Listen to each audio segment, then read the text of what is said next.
welcome, glad everybody came. What we're going to focus tonight on is not necessarily conspiracy theories or political news. I'm not going to try and get off on tangents necessarily about these topics, but they are certainly going to be mentioned in this. My goal for this evening is really to take a look at the information landscape and some of these words that have been tossed out about in recent years, this concept of misinformation or disinformation, bias, and what is that, confirmation bias, and kind of understanding all of that, and also understanding, like I said, that information landscape, because we have so much information thrown at us now, but yet there's still the traditional, I wouldn't say traditional, but more long-standing ways for us to get information. You know, something like a book or a journal, magazine, news is still, again, it's a long-standing tradition for us to get information from there. So let's just take a look at that landscape.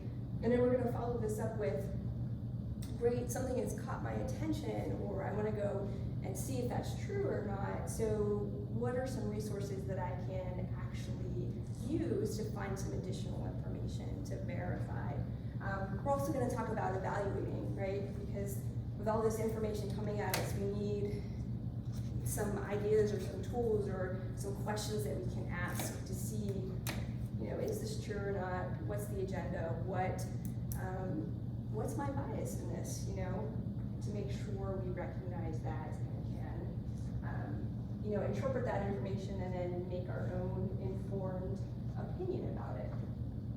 So that's exactly where we're gonna start right off the bat. Fact and opinion. So from a very young age, we're told that fact is truth. Yes, that's the word that's used, right? Fact is truth. It is something that has actually happened. And of course, counter to that is that opinion. This is something that we formulate, can be based upon, you know, at some times only one little point of information, sometimes on a massive amount of information. We inform opinions about all kinds of things. We go out to a restaurant, we form an opinion about that meal. We read a book, we inform an opinion about that book. It is something that we maybe aren't even aware of that we do quite frequently. So my question for kind of like to think about this a little bit, because I said news is this kind of traditional source. So do you think that in the news that this is being blurred? Yes. Okay. Do you think it's easy when you're watching the news or reading the news to tell the difference between the two? Sometimes it's pretty convincing. Sometimes just what they want to show you is a bias, it's a direction. They don't show you maybe both sides. They tell you this is a fact, which is true, but you don't get the whole story maybe with it, I don't know. Yeah, right. And so here's my opinion of it, and what we've all said essentially is opinion, right? Somebody else could be looking at the news and see it a completely different way. So it does seem to be harder to distinguish between what is fact and opinion, and it does seem like they are presenting more opinions. And I think it is good that there are opinions presented, right? That we get that content as well, because we all come from different backgrounds and might have a different take or a different interpretation of it. So in part of us learning the information landscape and taking in information, we do often talk to family and friends and get a different opinion. So I'm not saying that the news shouldn't provide an opinion, but it's that distinguishing between the two of them that, I don't know, in my opinion, needs to be a little bit clearer for everybody. So, again, keep these in mind as we continue talking along here. So this has been the big words of recent: misinformation and disinformation. And so misinformation just essentially, you know, it's incorrect, right? This disinformation is essentially misinformation as well, but disinformation has a particular intent to it. Somebody has an active campaign to deceive. They're doing it with intention and on purpose. So a couple of examples of this. People were believing that JFK Jr. was still alive. So this is misinformation that had been spread on social media. And, you know, there is records and proof that indeed on July 16, 1999, he, his wife, and sister-in-law all passed away. But yet this kept spread and spread and spread. So this misinformation is out there quite a bit, quite a lot. So this is an example of disinformation. Rudy Giuliani went on several news outlets and was specifically speaking about all that happened with the election. And he was doing it with an intent and a purpose of deceiving the public. He had a goal and objective, and he was making a concrete campaign to spread this. Honestly, it was misinformation, but we're calling it disinformation because of that intent. And so later, what we found out is that his evidence, again, it just wasn't there. He didn't have it. So he was, again, it's all this very deliberate intent to misinform, to provide this disinformation for us. So bias, we all have it, every single one of us, in a variety, in a number of ways. We're influenced by all kinds of things, how we grew up, our friends, our family, what we read, what we listen to, that all impacts the bias that we form. And it's, again, this is my opinion of it, so some bias can be, I'm gonna use the word somewhat innocent and unharmful, right? But there is other bias that can be quite harmful when somebody is, you know, applying a particular, you know, stereotype or looking at a particular group in a particular way and denying service or equal right to something, right? That's bias that it is harmful and, again, in my opinion, not good. Now, I'm gonna skip over confirmation. I'm gonna go with an example of this. And there's my dog again. I told you he was gonna come up. I grew up in a household that was dog only. So I have a bias towards dogs. I don't have anything against cats. I don't think they're bad. But I'm a dog person, right? And that is a bias that I have. You know, a dog goes walking down the street and I immediately want to know its name. I want to pet it. I want to know what its favorite things is. Does it like to play catch or frisbee? You know, I should come with a warning label, like, we'll be overzealous, right? I see a cat and I'm like, oh, it's a cat. That's nice, right? So this cat's a coworker, and she tells me that she is indeed as cute as that all the time. But again, that's a bias that I have, and I am a dog person. In my opinion, it falls into the rather innocent kind of sort of bias that I have. You know, it's not like I'm going out and doing anything against cats because I have a preference for dogs. So this confirmation bias is that when we keep going and looking for and seeking out those things that reconfirm for us what it is that we believe, so that we're kind of always right. It always is telling us exactly what we want to hear. So one example, see how this one works. You have a favorite ice cream, and so every time you go in, you get the peach every single time, and so that confirms for you in your mind that yes, peach is my absolute favorite. That is the one that I like best because I go to it all the time. Now, if you haven't sampled the other ice creams, then you may not know that indeed peach is actually your favorite. You might find that yes, you really, really like peach, but you know, hey, the mint isn't bad either, right? You might find that you are changing your opinion or have a different view by sampling more than just from one source. And I'm not saying, you know, my example is, I'm not saying it as easy as, you know, it's pretty easy to try other sorts of ice cream, right? Because it's ice cream. Did you ever hear of the Paperclip project? No, I have not. What's this? I had found it at the Delaware Library. And there was a school in southern, US, and I'm not sure which state it was, but they decided to do a project. And the Polish people would wear a paperclip on their lapel to let the Jews know that they were safe with them. So their objection was to get as many paperclips as people who were killed in the Holocaust. In doing this, there were 2 reporters from Washington, D.C. who were Jewish that came down, and they actually went over and got the school one of the original cattle cars and brought it down. And they have a perpetual then project every year that this one class goes through.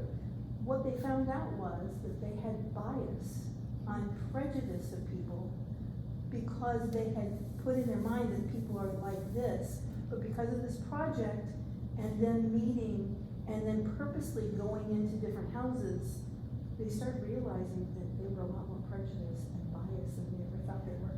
And it is kind of amazing when you kind of go outside of that normal channel where you're always getting your information.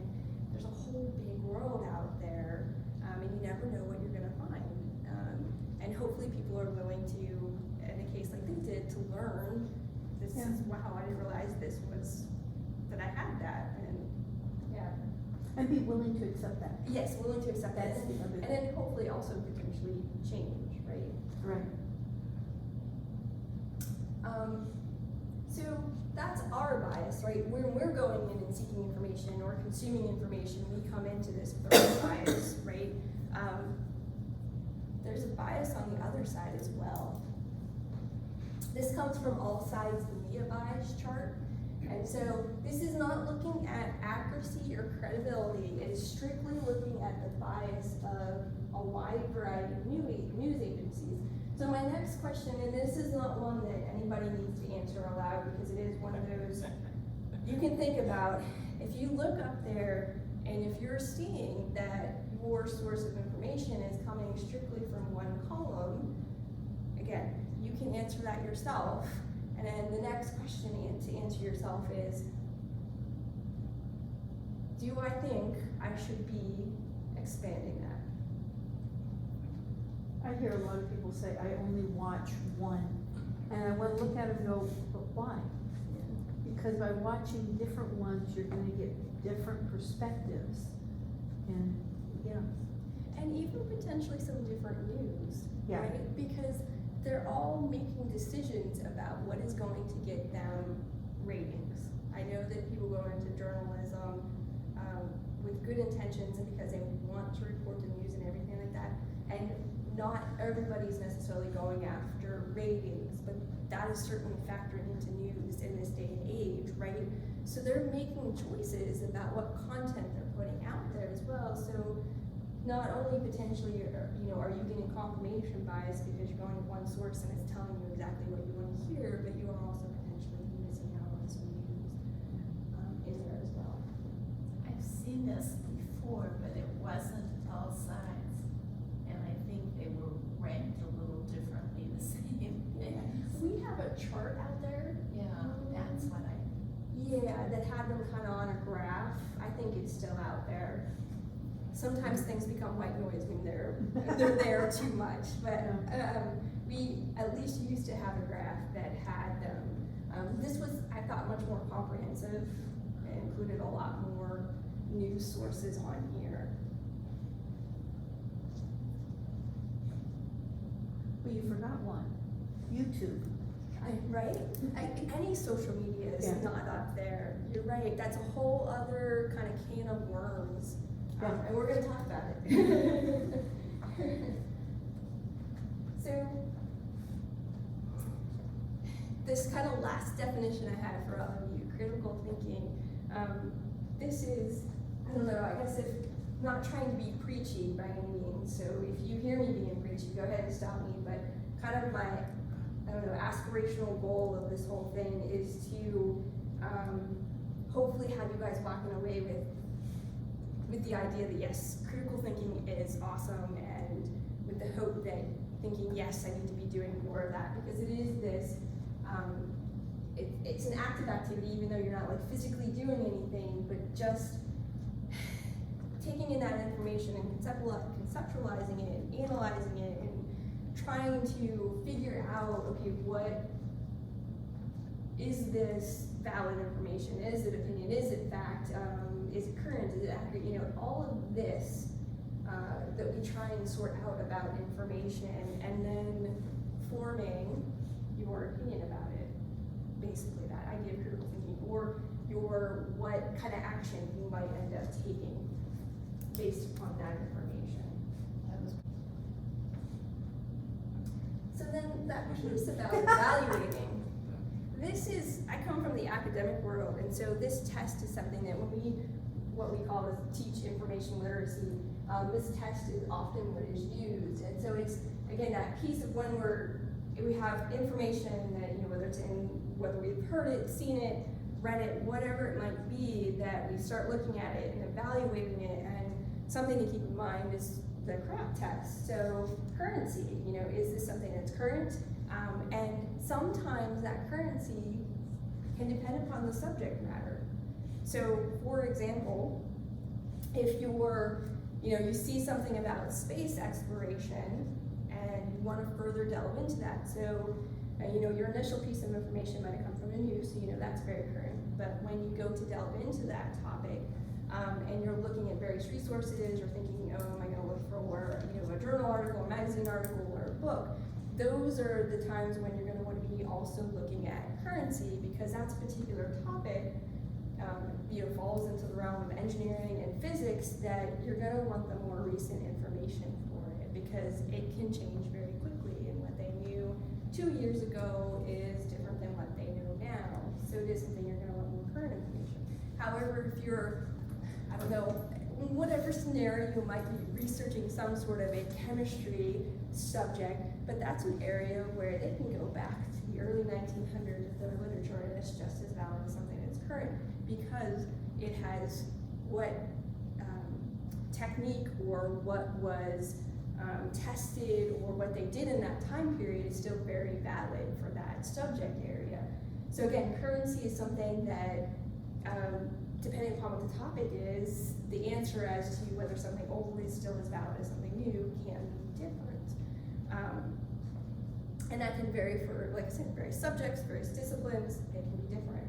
So the relevancy of it, an example of this, I'm going to use space exploration as another one. So if you've got an article that's talking about, some of Elon Musk's latest issue or latest endeavor to get to the moon or wherever he wants to travel to next, and they suddenly throw in information about his divorce or something like that, it's just not relevant to what the original topic is, right? That's kind of an extreme example, but again, just looking at, are they really presenting all the relevant information for what the topic they're covering? And then the authority of it. So we're looking at who's publishing it. So whether that's a news media outlet, a newspaper, the publisher of the book, who has authored it. So if it's somebody who's coming with credentials, they have a PhD in that particular topic, that carries a little more weight than somebody who might be a hobbyist, right? But there's certain, topics, again, that when you're researching it, if you're interested in homesteading, there are a lot of people that are going to YouTube and social media, right? There's a lot of homesteaders that are publishing videos out there, and so they have that first-hand knowledge. So again, depending upon what you're looking for, they might, even though they don't have a degree in this or anything like that, they might be somebody that you're considering an expert, again, because of that first-hand knowledge of it. And of course, the accuracy of it. Is it true and factual? What they're presenting in there, if they've quoted somebody, can you verify that this person does exist, that yes, they said this? Are you able to find a second or third source that supports the facts that they have in that article? And then lastly, the purpose, and that kind of goes back to their bias. What is their agenda, right? Are they doing this to provide information, or is it a satire piece? Is this for entertainment? Why are they doing this? That can help you judge kind of the validity essentially of that information. So the other, and here we're going to talk about social media. So something happens, and in this day and age, we can potentially learn about it instantaneously on social media because people whip out their phones and they record it, or they tweet, or they do something. This has the potential to happen even before the news vans arrive or the news reporters arrive, and they get the information out there that way. With all the various news sources having online presences now, we get that a little bit quicker than necessarily having to wait for the 6 o'clock news or the newspaper to be delivered the next day. But there's still those traditional means as well in there.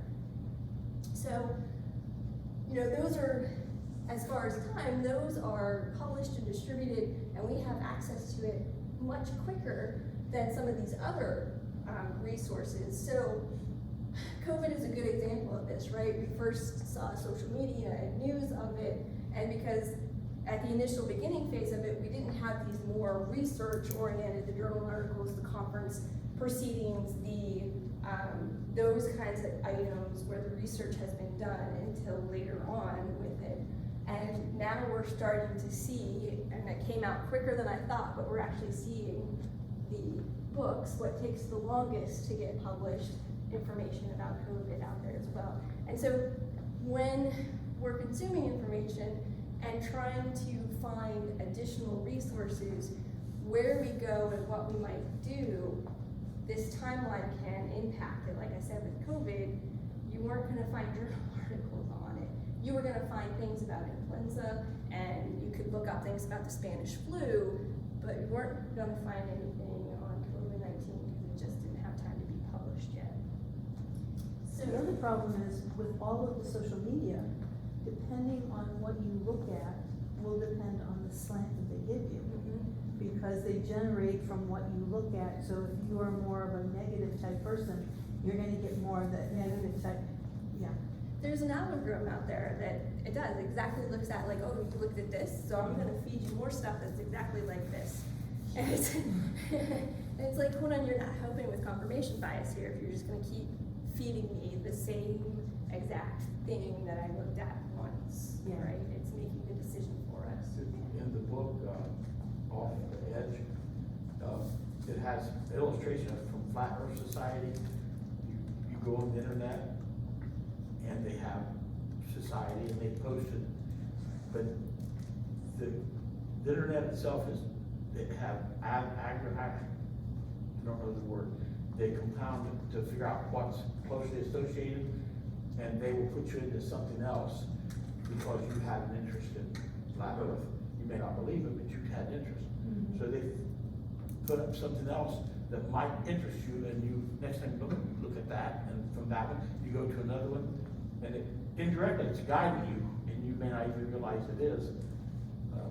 But that's really a good thing out of that book. Yeah, and that's a little scary that that's happening, because it is so Somebody else is making the minute, decision right? for you. Yeah, Yes, they are, they're it's making a this machine decision. or mathematics or. Yeah, it's an algorithm that Oh, is, thank you. Thank yes, you. I'm struggling with it as And then well. the next thing you know, you've got people going down rabbit holes that normally they would never go down. It's in our collection because it's been of interest and with just this, misinformation has always existed, right? Mhm. But it's just of recent has been highlighted more and the word used more often, right? And so we've got a number of books, including this one. This one is Flat Earthers, Conspiracy Culture, and Why People Will Believe Anything, that just talk about what goes on here in people's mindsets and getting trapped and The how to funny deal thing with is misinformation. And That's nothing. let's say this news article catches your attention and you want to find out more about the poor Steve Werner. So I'm not going to go over internet searching tonight because I feel that, again, my opinion of this is that it's so ingrained in our life now that people are very comfortable with it. So I'm going to focus on library resources that maybe you're not aware of, and talk a little bit about search techniques and kind of where you can go if you want to find out more about this. So I'm going to go out to our website, marionlibrary.org. I'm gonna go in the find information category, because this is giving me access to online resources. And this particular topic, the horse dewormer, it falls into health and medicine, right? And so you don't necessarily need to remember the name of any of the databases. We have that category out here for you. And we have 3 different resources here for you that will help you find more information about diseases, ailments, and drugs and supplements.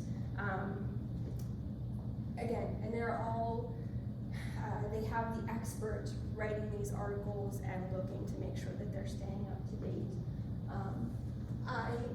I'll be honest with you, when I'm researching, some sort of a disease, I tend to look at all 3 of them and check to see which article is more recent, compare the information between the 2 of them, or 2 or 3 of them. Again, I find that having multiple sources is a good thing. For this particular example, I'm gonna go ahead out to Medline Plus, because I did a little bit of homework for it. This is gonna come up a nice result. So this is coming from the National Library of Medicine. They are curating and collecting all of this content and indexing it for us. So I can, come up here and just do a search for the drug. It's offering some suggestions for me. Again, presenting a whole bunch of articles, and in this case, that first one looks like it's going to be a great resource for it, and it does in this case. This is a straightforward one. I'm able to enter in the drug information, and it comes up and tells me they've got this warning posted, because again, this was happening, this kind of misinformation that was actually really helpful, and indeed it is harmful. So they had to post this out here, and then they go through, I won't scroll too much, but they tell you more about it, why it's prescribed. This is the one that this is not for horses, this is for humans. And so that beginning notice tells people that essentially you're not a horse or other animal, you're a human. And so again, you can look here and find out information about that particular drug. And so again, it's something that comes up in the news that they've given different treatments or something like that. And so this is a place you can go and you can find out more information about it. In your news feed, getting off the topic, going back into the science and technology realm here. So this came up in your news feed, and it's kind of caught your attention, like, I didn't know they were using virtual reality in education. What is that all about? And so virtual reality has now been around long enough, and they've been doing various things. They've been trying to see how it will work in education. They've been trying to see, museums and libraries are even trying it out to give people more access to their collections, right? They're trying various things with it. Of course, there's games and all kinds of stuff with it. So you're like, how is this gonna work out? Like, what really have they been doing in this area? I'm gonna go back to the Marion Public Library, marionlibrary.org. I'm gonna go and find information again. So this particular online resource that I'm gonna use is this very first one, this academic search premiere. So it is giving us access to journal articles and magazine articles, so something that is published a little bit later.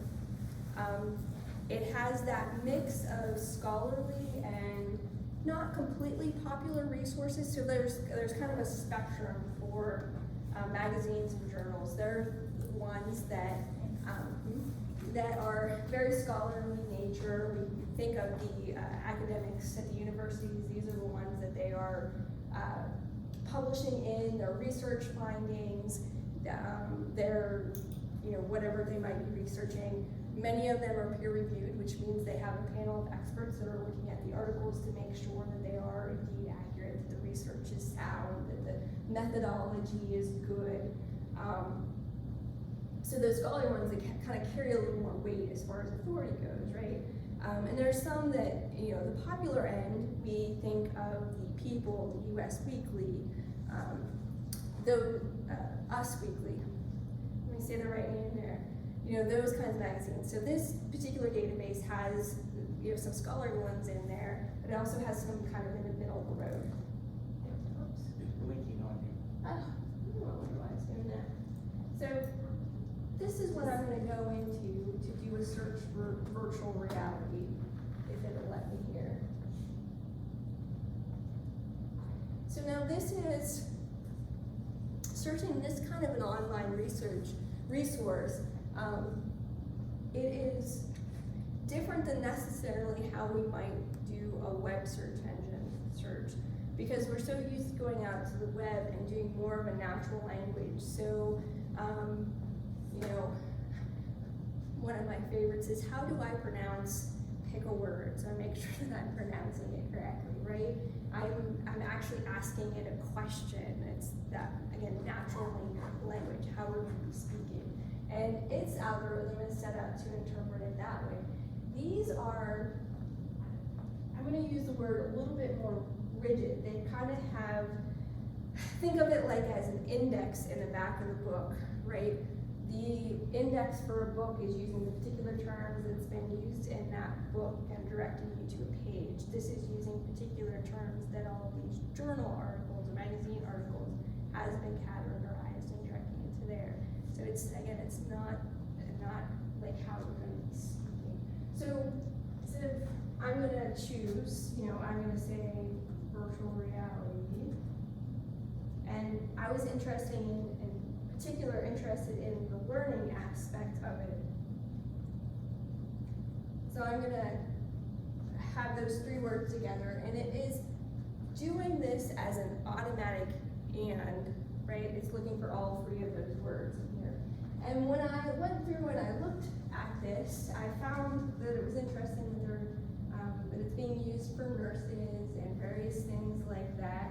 And I looked at a few of them, and I came to this term here for something that I thought was perhaps a little, maybe not particularly this one, that was perhaps a little bit more relevant to what I was actually interested in, how it was really being used as a learning tool. And so that's one of my tricks for you guys, is that when you're looking in a resource like this, it's helpful to see their subjects or how they're categorizing things. So when I come back and do this other search, it does indeed change the result set a little bit. And so we get things like,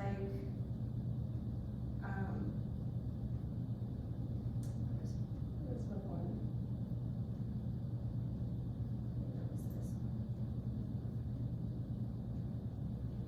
Yes, they talk about actually, you know, this is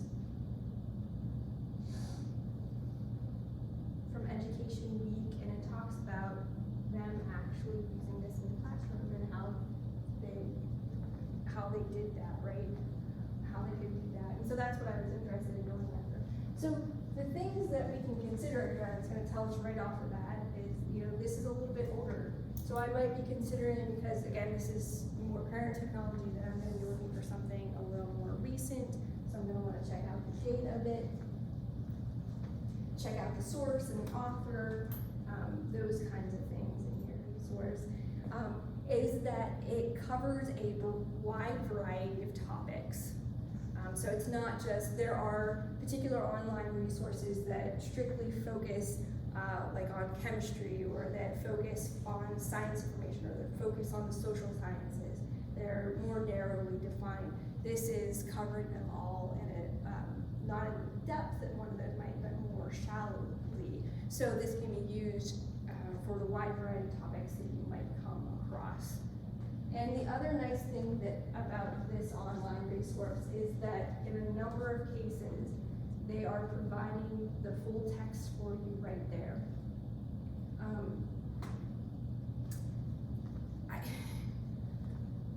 I don't know, again, my part of my goal tonight is to make sure that everybody's aware of these resources. Outside of the academic world, I'm not so sure that people think or feel that they really have access to this journal content. but they do indeed in a database like this, an online resource. We'll see how many times I say database. And I think, again, this is my opinion, it's helpful for us as we take in information that we realize that this is one more source that we can go out to. The other thing that's nice about this is that you can be very specific in your search terms because they're specific in their search terms. So I'll show you, I'm going to search the catalog next just to give you kind of a comparison about that. You can be much more specific about a particular topic. All right, this is my last example. I've run a little bit longer. Let me actually show you the example. So this is just the lessons from the 1918 Spanish flu epidemic. And so if you wanted to research more about the Spanish flu, one of those things that we consider are the books. Again, that's something it takes longer to publish, but this is something that happened so many years ago that they have certainly had time to publish the books, right? So I'm gonna go out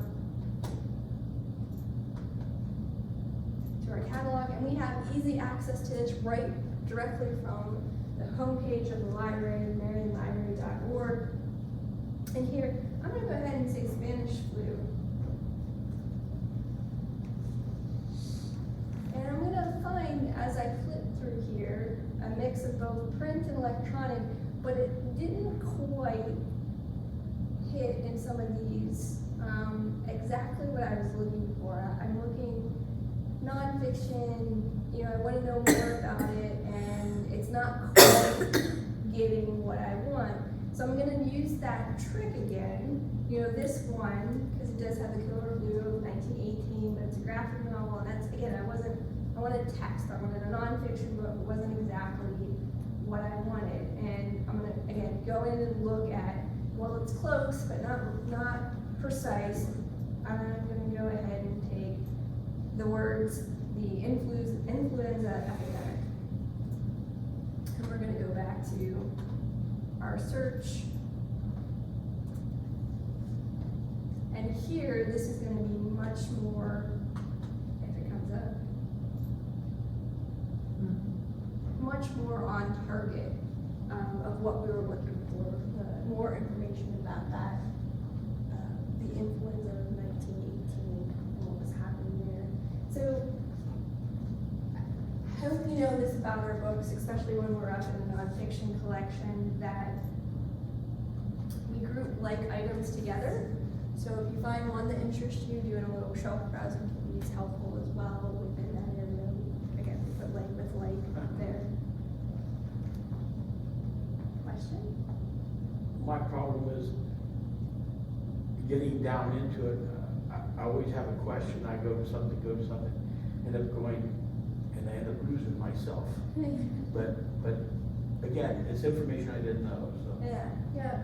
And here, so I didn't try this before. Sometimes it can get a little wild if you go off script, but here is an area where we can't be narrowly focused.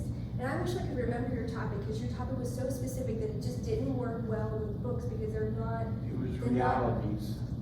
Yes. Reality.